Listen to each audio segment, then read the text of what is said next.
Hello दोस्तों, स्वागत है जीके के इस क्वेश्चन पर। और जो आज का हमारा टॉपिक है वो प्री स्टेज है। अभी तक हमने 8 टॉपिक तक चर्चा कर लिया था और आज हमारा है वो पूरे आरसीसी का 9वां लेक्चर है, सबसे अंतिम है। ये क्या है? सबसे इम्पोर्टेंट चैप्टर भी यहाँ से 5 से 10 नंबर फिक्स है। मतलब अगर आपने इस चैप्टर को पढ़ लिया है तो आपका आरसीसी में 5 से 10 नंबर फिक्स है। तो पहले सबसे पहले हम देख लेते हैं क्या क्या है सिलेबस में। Introduction, concept of pre stage, advantage and disadvantage of pre stage. फिर आता है मेथड, प्री टेंशनिंग क्या होता है, पोस्ट टेंशनिंग क्या होता है।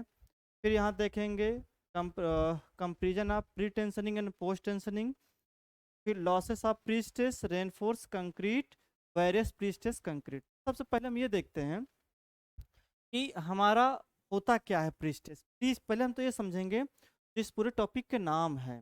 मतलब हमारा क्या होता है pre stage concrete. Pre stage का मतलब क्या होता है कि ऐसा कंक्रीट जिसके अंदर हम क्या करें, स्ट्रेस लगा दें पहले। अगर हम कोई सेक्शन बना रहे पहले से उसमें स्ट्रेस लगा दें, that is a pre stress concrete. तो यहाँ पर देखिए क्या लिखा है, जब किसी संरचना खंड में बाहरी भार पड़ने से पूर्व इसमें यांत्रिक विधि से ऐसे प्रतिबलों को उत्पन्न किया जाता है जो भार पड़ने पर उपजे प्रतिबलों के विपरीत प्रकृति का हो। तो कुछ नहीं, सिंपल समझिएगा। अगर हमने कोई सेक्शन बनाया है, ठीक है, मान लेते हैं कि हमने कोई सेक्शन बनाया है और उस सेक्शन पे क्या हुआ, मान लीजिए हमारा कोई एक बीम है या मान लीजिए कोई हमारा स्लीपर है, ठीक है। हमने स्लीपर को बनाया, स्लीपर को बनाते समय कंक्रीट उसमें ढालते समय तो सबसे पहले क्या करेंगे कि उसमें हम पहले से स्ट्रेस जनरेट कर देंगे। कैसे स्ट्रेस जनरेट करेंगे? उसमें पतले पतले वायर डालेंगे जिसे बोलते हैं टेंडन। उसको हम पहले से क्या करेंगे, खींच लेंगे। फिर क्या करेंगे, उसके अंदर कंक्रीट डालेंगे। अब क्या होगा, वो संकुचित होगी। वो क्या होगी, संकुचित होगी। ठीक है, जिसे हम बोलते हैं प्री स्ट्रेस कंक्रीट। तो यही सारे बातें इसमें लिख। ये क्या करता है कि कंक्रीट में महीन दरारें होने से प्रकट होने लगते हैं। इन दरारों को रोकने के लिए, देखते चले नहीं, इन दरारों को रोकने के लिए अधिक सामर्थ्य बनाने के लिए तनन इस्पात और पूर्व प्रबलित करके डाला जाता है। तो मतलब क्या करते हैं, इसमें हम डाल देते हैं पूर्व प्रबलित करके। कंसेप्ट ऑफ प्री स्ट्रेसिंग कुछ नहीं है, होता क्या है, माना एक आयताकार धरन, हमने क्या किया यहाँ पर एक आयताकार एक धरन, बस कुछ करना नहीं है। देखिए, इसको आपको बहुत ज्यादा पढ़ने की जरूरत नहीं है, ठीक है। जो मैं बताऊंगा केवल उतना ही आप फोकस करेंगे बस। केवल मुश्किल से मुश्किल 3 क्वेश्चन अगर आपने पढ़ लिया तो मैं आपको श्योर कहता हूं कि 5 से 10 नंबर को आराम से आप कर ले जाओ, अगर आपने 3 क्वेश्चन में फोकस किया। ये इंट्रोडक्शन हमने दिया। तो यहाँ पर कंसेप्ट ऑफ प्री स्ट्रेस में कुछ नहीं करना है। यहाँ पर हमने क्या किया, एक बीम लिया, उस बीम पर हमने एक लोड लगाया। लोड के बाद हमने ये देखा है कि हमने देखे यहाँ पर हमने क्या किया, जो टेंडन है उसको हमने क्या किया है, दबाया है। दबाने के बाद हमने देखा कंप्रेशन का, तो कंप्रेशन का जो आ रहा है वो पी बाई है, क्योंकि स्ट्रेस बराबर क्या होता है, फोर्स अपॉन एरिया। तो ये हो गया। अगर ऊपर से लोड लगेगा तो bending stress M by Z होता था। अब इन दोनों को ऐड करेंगे, मतलब पी बाई ए और एम बाई जेड का, तो इसे बोलते हैं फाइनल स्ट्रेस। तो हम ये देखेंगे उस बीम पर, उस बीम पर जो हमारा ये बीम है, जो प्री स्ट्रेस हमारी कंक्रीट है, उस पर कंप्रेशन, जो कंप्रेशन प्री स्ट्रेस है और बेंडिंग के कारण जो स्ट्रेस है, उन दोनों को जब हम ऐड कर दे तो हमें पता चलता है कि फाइनली हमारा कितना स्ट्रेस है, ऊपर कितना है और नीचे कितना है। अब सबसे इंपॉर्टेंट ये आता है कि पूर्व प्रबलित कंक्रीट के गुण या दोष के बारे में बताइए। तो ये कई बार एग्जाम में पूछा गया है कि पूर्व प्रबलित कंक्रीट के गुण या दोष के बारे में बताइए, 5 नंबर, ठीक है, ये पूछा हुआ है। तो सबसे पहले यहाँ गुण के बारे में देखेंगे कि प्री स्ट्रेस कंक्रीट खंड में खंड की समस्त कंक्रीट भारों को, समस्त कंक्रीट भारों को रोधित करती है। क्या करती है, रोधित करती है। जबकि आरसीसी खंड में, आरसीसी खंड में तनन क्षेत्र, तनन क्षेत्र की कंक्रीट जो बीलो होती है बाहरी को रोधित करने में योगदान नहीं करती। तो कहने का मतलब क्या होता है, जैसे हमने कोई सेक्शन हमने बनाया, ठीक है, अब उस सेक्शन को बनाते समय हम क्या करते हैं, जैसे हमने क्या किया, स्ट्रेस लगा दिया, अब कंक्रीट को भर दिया, ठीक। अब हम अगर ये चाहते हैं कि हम क्या करें, बाद में टेंशन खींचे, मतलब बाद में हम टेंडन खींचे, तो ये पॉसिबल नहीं हो पाता है, ठीक है। इसके बाद जैसे इसमें क्या होती है, दरार पड़ने की संभावनाएं नहीं होती है। नॉर्मली अगर हम कोई सेक्शन देखते हैं तो वहां पर होता क्या है, दरार पड़ने की संभावनाएं होती हैं। जबकि अगर हम प्री स्ट्रेस कंक्रीट बनाते हैं तो दरार हमारे पड़ने की संभावनाएं नहीं होती। तो लिखा लिखा क्या है, प्री स्ट्रेस कंक्रीट में दरार पड़ने की संभावनाएं नहीं रहती है, क्योंकि पूर्व प्रबलन खंड संपीड़न प्रतिबलों के प्रभाव में रहता है। समानतः प्रबलित कंक्रीट धरण में तनन क्षेत्र में दरार पड़ने की संभावना रहती है। जैसे जब हम पहले टाइम पे जब बीम पढ़ते थे तो हम ये पढ़ते थे कि जो हमारी बीम होती थी वो टेंशन में मजबूत होती है और कंप्रेशन हमारी क्या होती थी, कमजोर होती थी। ये हम पहले पढ़ते थे, ठीक है। जबकि अगर हम प्री स्ट्रेस में अगर पढ़ेंगे तो हम ये मानेंगे प्री स्ट्रेस में कि सबसे पहले हमारा कंक्रीट क्या होती थी, टेंशन में मजबूत और कंप्रेशन में कमजोर होती थी। अब हम क्या कर रहे हैं कि क्योंकि ऑलरेडी हमारी क्या करें, टेंशन में मजबूत है, तो हम ये चाह रहे हैं कि जो हमारी स्टील है, जो हमारी टेंडन है, देखिए यहाँ पर हम टेंडन का नाम इसलिए ले रहे हैं क्योंकि प्री स्ट्रेस में हम पतले पतले वायर का यूज कर रहे हैं, पतले पतले वायर का। यहाँ पर हम स्टील बार का यूज नहीं करते हैं। क्यों? क्योंकि यहाँ पर हाई टेंशन बार का यूज करते हैं, पतले पतले वायर, ठीक है। जैसे अगर आपने कभी स्लीपर देखा होगा या फिर कभी आपने एक सुना होगा खंभा, पोल, ठीक है, जो पोल बनते हैं वो भी किसके बनते हैं, प्री स्ट्रेस के।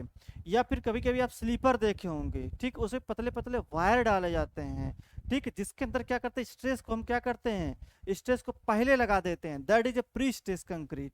तो वही बात और आ रही है, प्री स्ट्रेस में दरार पड़ने की संभावना नहीं रहती है, क्योंकि पूर्व प्रबलन खंड संपीड़न प्रतिबलों के प्रभाव में रहता है। समानतः प्रबलित कंक्रीट धरण में तनन क्षेत्र में दरार पड़ने की संभावना रहती है। आगे चलते हैं। लंबे पाटों, भारी पाटों, कंपन इम्पैक्ट वाली जगहों पर, जैसे कि इसका यूज हम कहाँ करेंगे, जैसे रेलवे में, पुल में, स्लीपर में, खंभा बनाने में, जहां पर इम्पैक्ट मतलब बोल सकते हैं इम्पैक्ट लोड जहां आता है वहां पर हम इसका हम निर्माण करते।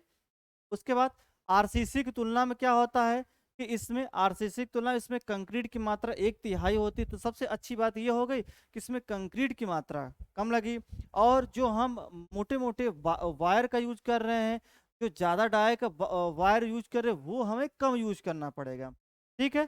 ये बोल सकते हैं कि इस्पात का 1/4 मतलब 1/4 क्या करेंगे हम यूज करते हैं। अतः कुल मिलाकर संरचना क्या होती है, मितव्ययी रहता है। प्री स्ट्रेस कंक्रीट न्यूनतम माप होने के कारण काफी हल्के होते हैं। जो प्री स्ट्रेस कंक्रीट होता है वो क्या होता है, वो काफी हल्के होते हैं। खंडों में डायगोनल टेंशन घट जाता है। डायगोनल टेंशन क्या होता था, जैसे मैंने आपको उसमें बताया था, एक बार फिर बता दे रहा हूँ कि जैसे मान लीजिए ये हमारी क्या हो रही है कि बीम हो रही, ठीक है, एक बीम हो रही। तो बीम में क्या हो रही थी, हम क्या कर रहे थे, इस तरह से हमारे अंदर क्या आ रहा था, उसमें मतलब बीम में क्रैक्स आ रहा था। इसे हम क्या नाम लेते थे, diagonal tension, diagonal tension and diagonal compression, ठीक है, ये हम क्या करते थे, नाम देते, ठीक है। बात समझ में आ गई। ये चीजें नहीं होंगी। फॉर्म वर्क सस्ती पड़ती है, बनाना आसानी होता है। दोष क्या होता है, दोष ये होता है कि इसमें क्या होता है, उच्च, जो हमारे सबसे बड़ी दोष ये आती थी कि उसमें उच्च सामर्थ्य कंक्रीट का यूज करना पड़ता है और उच्च तनन इस्पात का हमें क्या करना पड़ता, यूज करना पड़ता, ठीक है।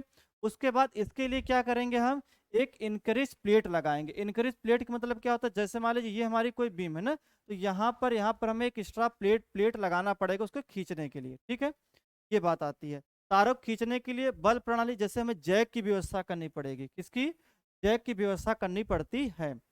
ये क्या होती है, थोड़ा सा जो ये जो प्रोसेस है थोड़ा सा वो जटिल, वो महंगी फर्माबंदी लगानी पड़ती है, और इसमें कुशल श्रमिक की आवश्यकता पड़ती है। मतलब नॉर्मल इंसान नहीं कर सकता, जो एक्सपर्ट होगा वही करेगा। उत्तम गुणता नियंत्रण की आवश्यकता पड़ती है, टेंडन से पूर्व नष्ट होने पर विफल हो सकता है, ठीक है। उसके बाद क्या, उच्च तनन इस्पात के कारण पूर्व प्रबलित खंड अधिक क्या होता है, भंगुर होता है। तो इसमें क्या होता है, भंगुर होने की संभावना होती है, ठीक है।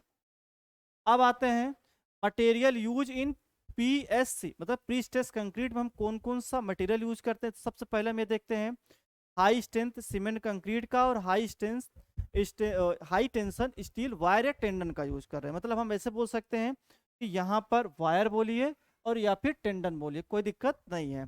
तो वाटर सीमेंट रेशियो कितना होता है, 0.45 होता है। स्लम्प वैल्यू 75 होता है।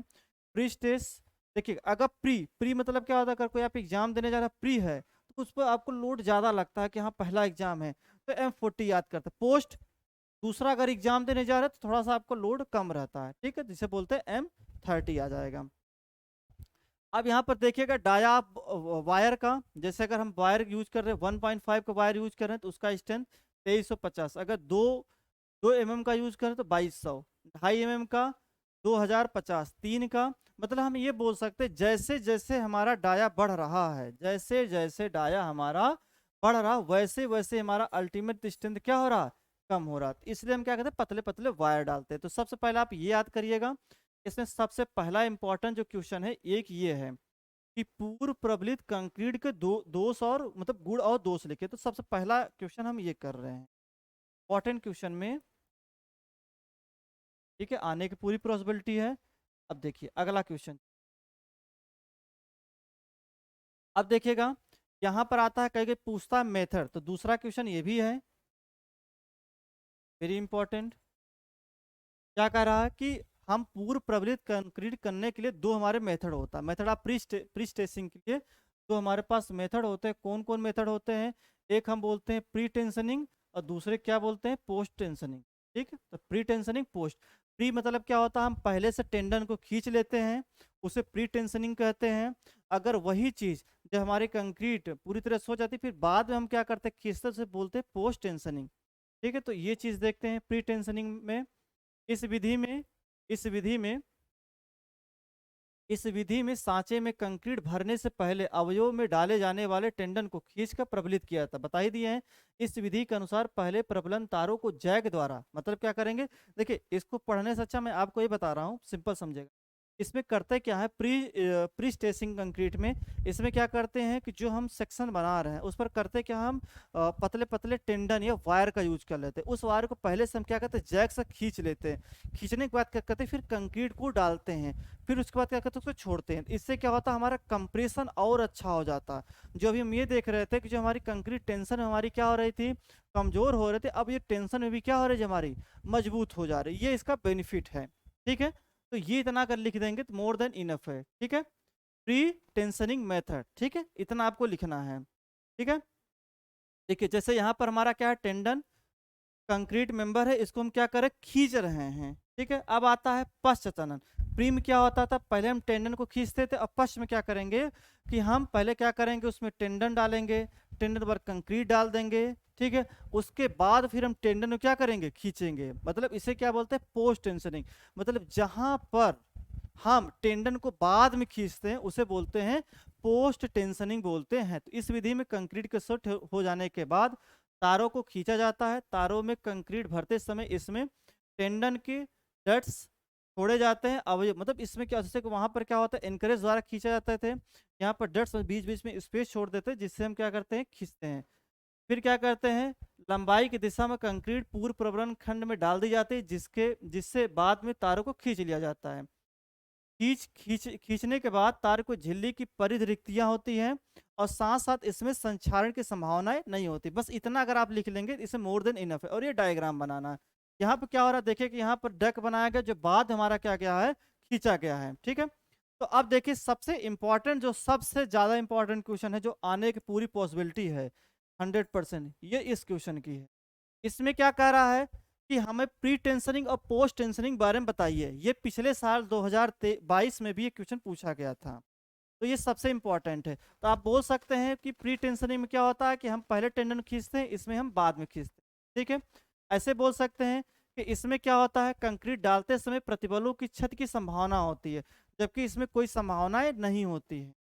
उसके बाद क्या होता है इसमें हानि होने मतलब अगर कंक्रीट सुखड़ेगा तो हानि होगी जबकि इसमें कोई हानि नहीं होती है। आगे बोल सकते हैं जैसे इस पर परिवहन पर अधिक व्यय आता, जो हमारे प्री टेंशनिंग होता है इस पर अगर हमें ले जाना तो परिवहन व्यय अधिक आता जबकि इस पर परिवहन व्यय कम आता है।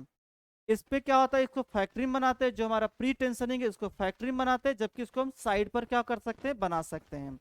अगला क्या लिख सकते हैं कि ये इस पर जो क्षति होती है वो 18% होती है जबकि इस पर क्षति न के बराबर होती है, ठीक है।